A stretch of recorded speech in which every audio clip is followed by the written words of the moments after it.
Welcome, friends, to another edition of Economic Update, a weekly program devoted to the economic dimensions of our lives and those of our children. I'm your host, Richard Wolff. I want to remind you quickly that we have a volunteer, Charlie Fabian, who is standing by to receive your suggestions, comments, documents about topics that you think we ought to cover. We appreciate your doing that. You've been doing it. It has helped us, so it's something we're eager to continue. You can reach Charlie at charlie.info438@gmail.com. Once again, charlie.info438@gmail.com. Today we're going to be talking about the United Auto Workers organizing in the American South and what that means.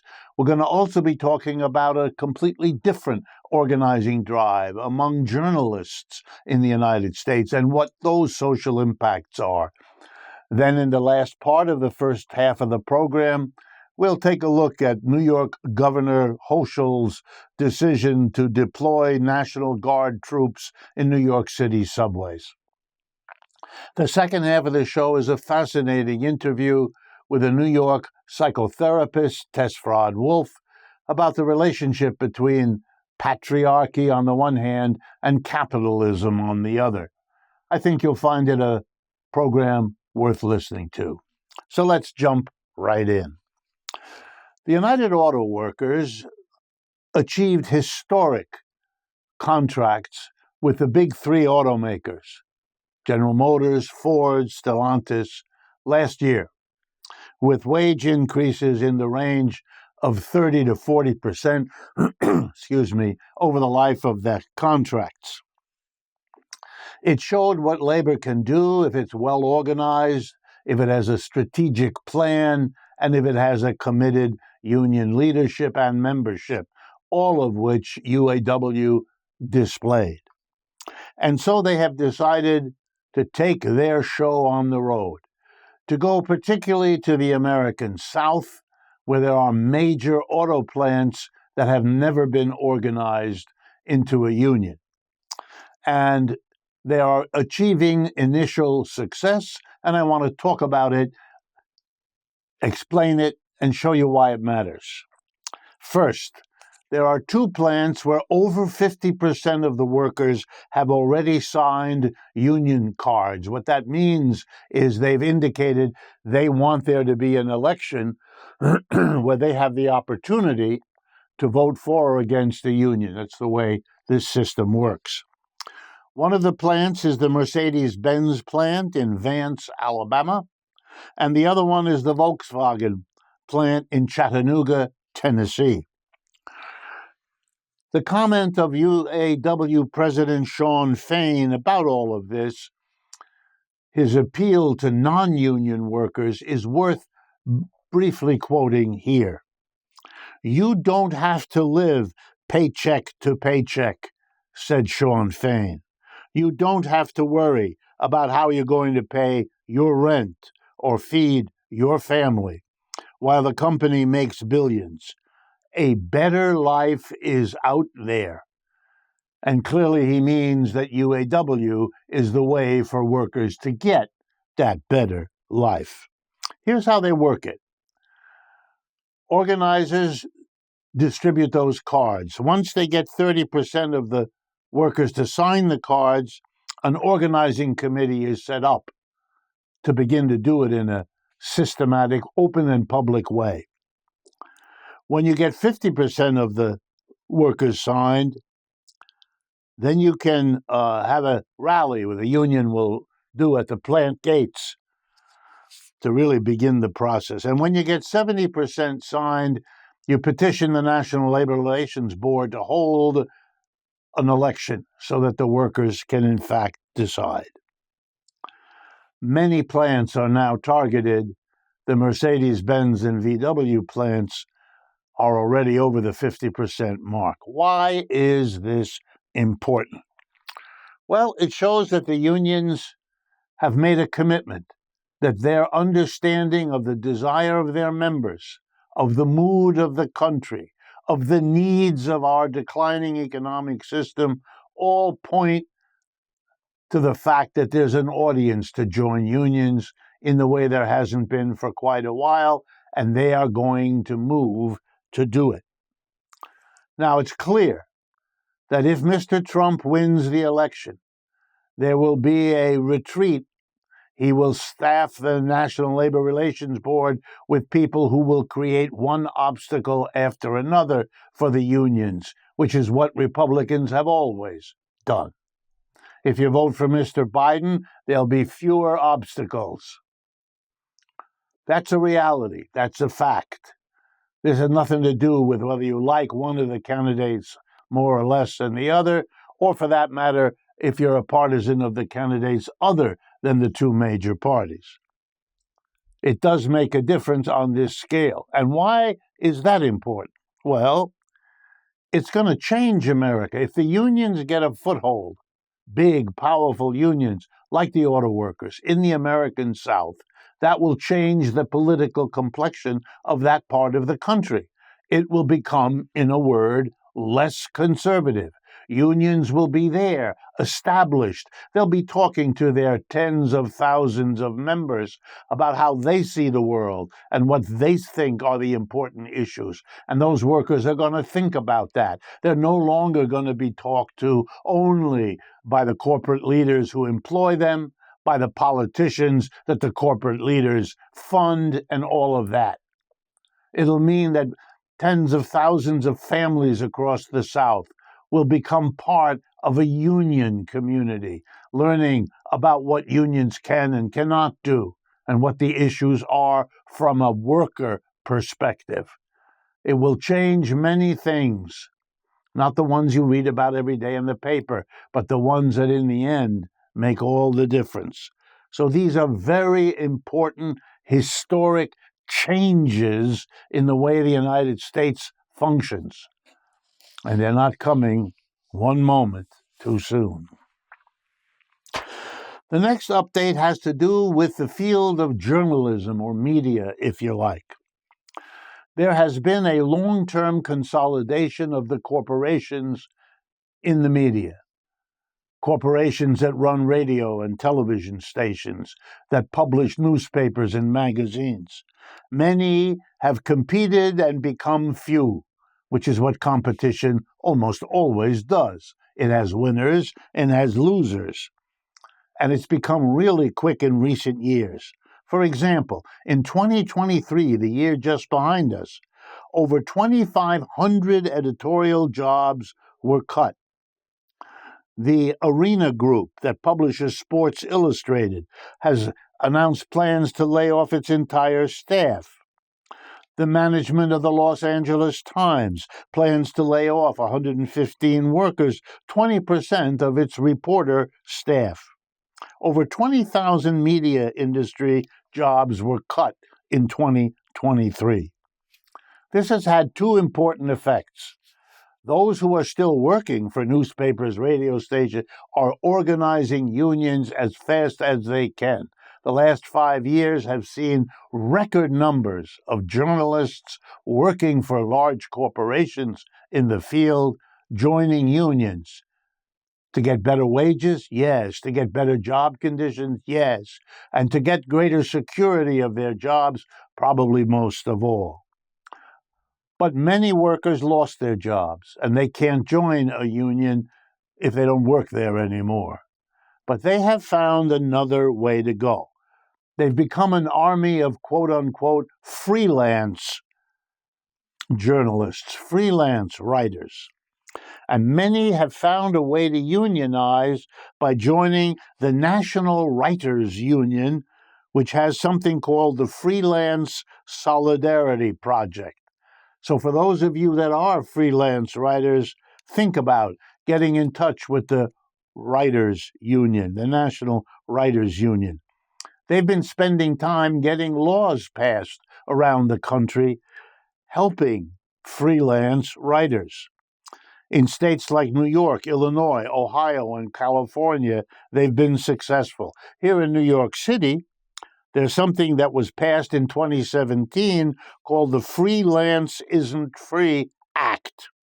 And here's what it does. It sets minimum work standards for freelance journalists. You can't hire them and pay them and deal with them on a scale below this level.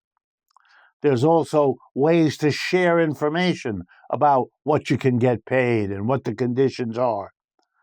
There's also a strengthening by these laws of intellectual property rights so that the freelance writer who writes knows that she or he owns what they've done and have the rights of ownership that go with it. It's an important step, and it shows yet again that people who used to think they could not access the benefits and powers of unions are finding ways to do that. In fact, I hope very soon to talk about yet another one. This was the remarkable breakthrough when college athletes at Dartmouth, basketball players, formed a union. Colleges around the country make billions of dollars off their sports athletic programs, and they share with their teams and the actual athletes almost nothing of all that money, and that's being contested, and the athletes are not being told to shut up and be students and be quiet. They're moving, and the group at Dartmouth took the leadership, and I will talk to you about that later. The last economic update before we make our mid-program break is a comment on the decision by New York Governor Hochul to send National Guards into the subway stations of New York City. Now, I want to tell you what that's about. First of all, this is a pandering politician. This is a governor who decided that because there's lots of right-wing noise, even though she's a Democrat and theoretically a liberal Democrat, she is going to try to curry favor by outmaneuvering the Republicans by taking their program and starting to talk massively about subway crime, and she's going to send the National Guard in. Ugly to watch, this kind of pandering. It's not leadership you're getting, it's whatever the opposite of it is. And now let's talk honestly about what goes on in the subways. We have two groups of people in our society for whom social programs have been badly cut, for which this society is failing. One of them are homeless people, and the other one are people with mental illness issues. They need help. The homeless need a place to stay, don't they? And we have record numbers of them. And you know where in New York City you can stay if you're homeless? In the subway tunnels, because it's relatively dry and relatively warm. In wintertime, that matters. Now, the country and the state of New York could do a lot for homeless people, as it could do for people with mental illness problems, but it doesn't do it. It saves money. It criminalizes these behaviors, these problems, has nothing to do with crime, and so it deals with them by throwing police at them. There are two things to keep in mind. Number one, that hasn't worked. If it had, they wouldn't need the National Guard. Throwing police at the problem failed. And it's not because there aren't enough of them. They increased the number, still didn't solve the problem. It's because you don't solve mental health and housing problems by the police. You throw homeless people and mentally challenged people into the prisons, you know what? They come out in worse shape than they went in. You're not solving the problem. It's fakery. It's cheap political stunts, and it oughtn't to be supported. We've come to the end of the first half of today's program. We have a fascinating interview with a psychotherapist about capitalism and patriarchy in the second half of today's program. Stay with us. We'll be right back. Welcome back, friends, to the second half of today's economic update. I am very pleased to bring to our microphones and our cameras a psychotherapist practicing in New York City, Tess Fraad-Wolff. She works both with individuals and with couples and has been doing it for over a decade. So first of all, welcome to the show. Thank you for having me. What I've asked for us to discuss as a focus is the question of the relationship between capitalism and patriarchy, the subordination of women that is so much a part of our consciousness these days. So I want to begin by asking Tess, how do you define it? What's going to be the way we understand this term as we have our conversation today? Well, it's a system in which men are designated more empowered positions and women are subjugated. So whether it's the father as the head of the household, men as being given more power in various areas, and women being seen as lesser and more weak. Okay. I think it's generally agreed, but please, if you disagree, Sure. Tell me, that this kind of subordination of women pre-exists capitalism. Yes. It's an old historical, we see it in the Bible, we see it in other religious traditions. But that capitalism, far from eradicating it, has developed its own way of reproducing it. And I wanted to ask you to talk a little bit about the relationship between capitalism and the subordination of women. Yeah, I'm really glad to. You're absolutely right. Of course, it predated capitalism in multiple religions. It's scripted into practice. There are many theories why so many people have grabbed at misogyny and patriarchy, and they're fascinating to explore. But within the relationship specifically between capitalism and patriarchy, I think because capitalism is this ravenous system that insists upon commodification and exploitation for profit, that patriarchy has been commodified and exploited for profit. So whether in the tiny little instances like the razors that are exactly alike, one is pink, and that's a woman's razor, and it's more expensive, as well as they get to invite men to not get that silly lesser of value, like women are lesser of value, pink razor, but go for that brawny, manful blue razor that, again, I want to make the point, is often cheaper. So a lot of women's products and services are more expensive. If I go get a button-down dry cleaned, and you go get the button-down you're wearing dry cleaned, you will pay less than me. If you and I both have very short hair, I will pay more than you in many, many instances for the very same short haircut.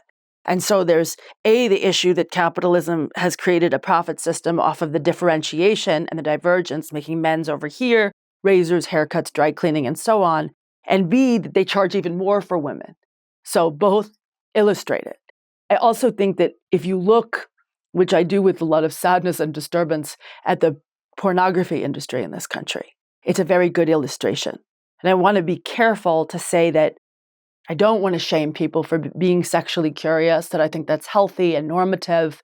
And if you want to look at people engaging sexually, I think that's healthy. If it is an open, frank sexual exchange between consenting people. Right.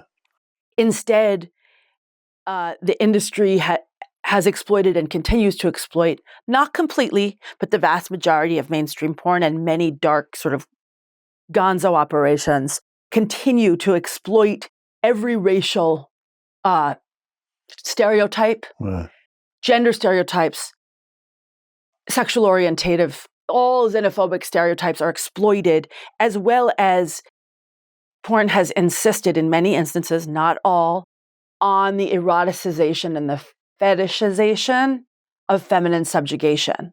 And so the patriarchy is brought in there, to interact with capitalism and yield apparently wild profits for a very, very long time.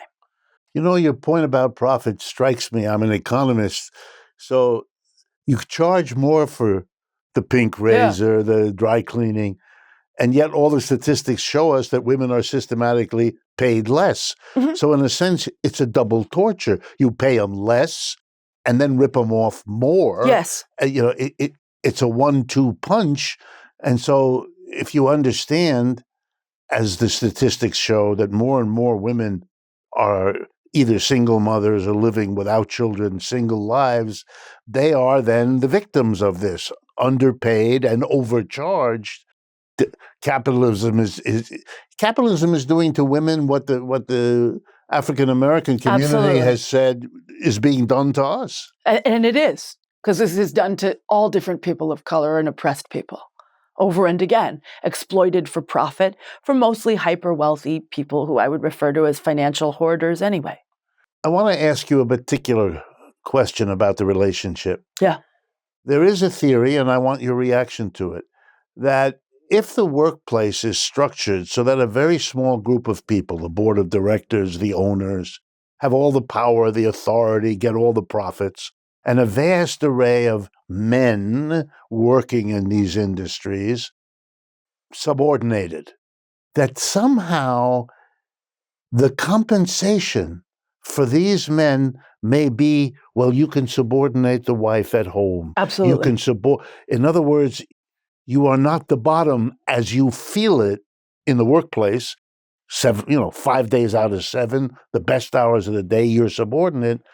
There is, sadly, a temptation to compensate yourself for your own subordination by being the master of somebody else. And I wonder how that fits in. No, that's absolutely right. And I think it's not only a temptation, but an inevitability in some instances at least. We can't hold our feelings inside. It's not just misery that loves company. All the feelings do. It's why we want to be around people who seem more loving. I mean, I'm stereotyping. Some people want to be around less loving. It's a lesser amount. And why sometimes you get on the elevator with somebody and you feel their energy or whatever, and you're like, get me out of here. I don't want to be in the elevator even for a moment with this person. But we feel each other's energy, and we have a lot of our brain that we don't understand as human beings. And so we're sensitive. If we're being filled with discriminatory practice, if people are exploiting us for profit over and again, we can't just spirit our angry energy, our angry feelings, the feelings that necessarily and naturally relate from being exploited. So we're full of this hostile energy. Who are we going to give it to? We can go home and kick the cat, right? We can go home and be mean to our girlfriend or partner. And of course, women are mean to men sometimes. There's no blanket statements here. But there is a cultural invitation due to patriarchy, misogyny, and the interplay with capitalism to release hostility and venom on women, as well as many other oppressed groups. Okay. I believe it was you who once read to me, and it stuck in my mind, a quotation from bell hooks. Yeah. And the point it raises, and I want your reaction to, is that patriarchy can be as bad or worse for the men as for the women. In other words, yeah, the women are subordinate, but there are costs of that subordination to the men.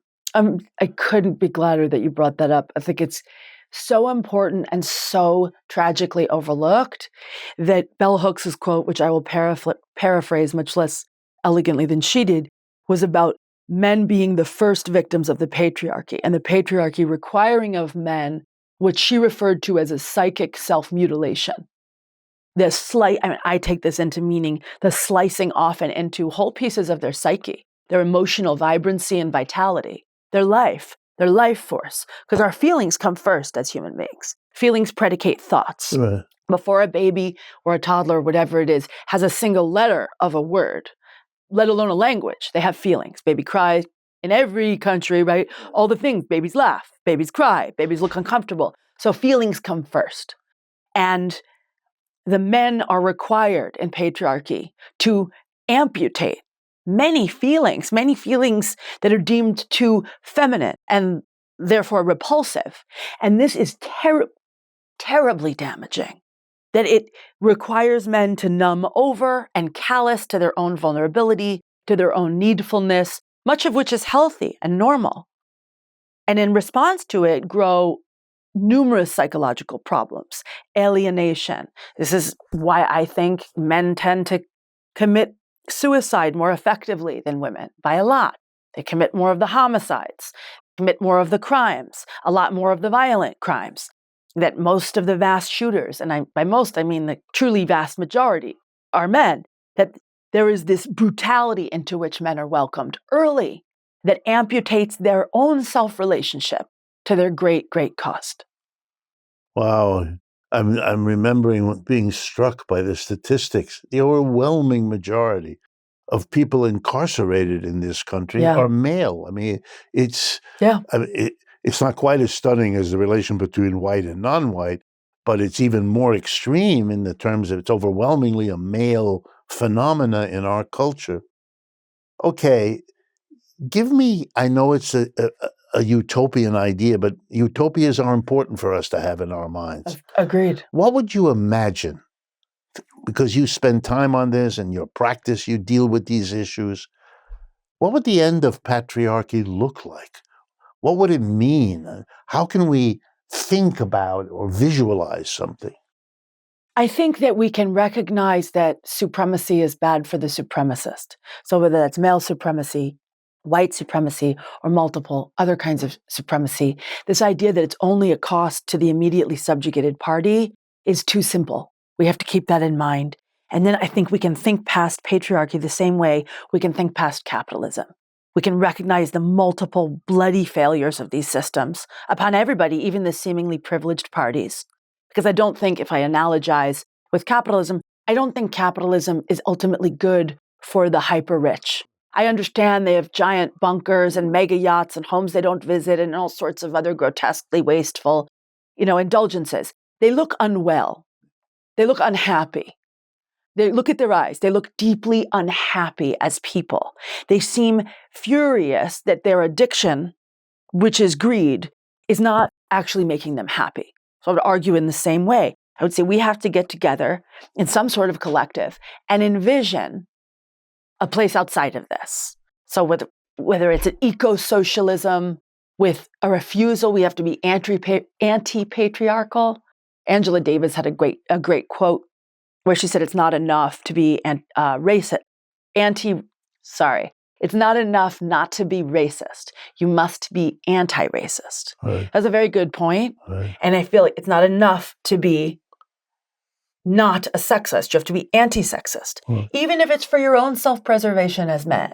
Even if it's to make sure that men don't get invited into a world where they're bellicose, bloodthirsty, confused, and often suicidal. I love the analogy. I never thought of it before, that the wealthy are addicted to money or accumulation, and that they then display some of the deep unhappiness that addicted people always have, whether you're addicted to gambling or narcotics or whatever it might be.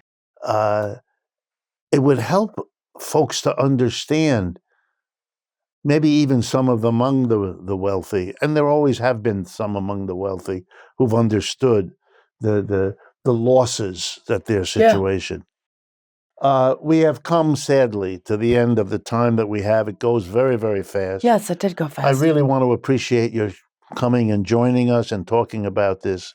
And I want to appeal to our audience to have a sense, as we do, that the focus on economics, the program is after all called Economic Update, never should be understood as narrow, because every part of our lives, the economic, is shaped by all the other parts, the personal, the music, the dance, and vice versa. So to talk about economics is less a narrow focus than just a way in to talking in the end about pretty much everything. Thank you very much for your attention. I hope you've gotten as much from talking with Tess Fraad-Wolff as we have. And as always, I look forward to speaking with you again next week.